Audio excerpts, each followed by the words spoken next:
વડોદરામાં અધિકારીઓનો અણઘડ વહીવટનો નમૂનો સામે આવ્યો। 10 વર્ષ બાદ અધિકારીઓને ખોટું કામ થયાનું ભાન થયું છે। રૂપારેલ કાંસનું અંદાજે 2 કરોડ ઉપરાંતના ખર્ચે ડાયવર્ઝનનું કામ કરાયું। 87 લાખના ખર્ચે ફરીથી હવે પાણી ડાયવર્ટ કરવાની કામગીરી થઈ રહી છે। અધિકારીઓની બેદરકારીથી નાગરિકોના નાણાંનો વેડફાટ થઈ રહ્યો છે। આ સમગ્ર મામલે પૂર્વ વિપક્ષ નેતા અમીર રાવતે નિવેદન આપ્યું કે ભાજપના ભ્રષ્ટ શાસનના કારણે પૂર આવ્યું હતું। ત્રણેય કાંસમાં ગટરના પાણી વહી રહ્યા છે। રૂપારેલ કાંસ પર પણ ગેરકાયદેસર દબાણ છે।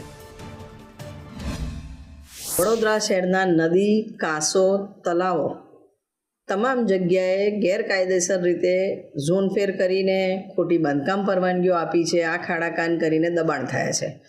દબાણો દૂર કરવાની જગ્યાએ દેખાવાની કામગીરી વિશ્વામિત્રી નદીમાં થાય છે।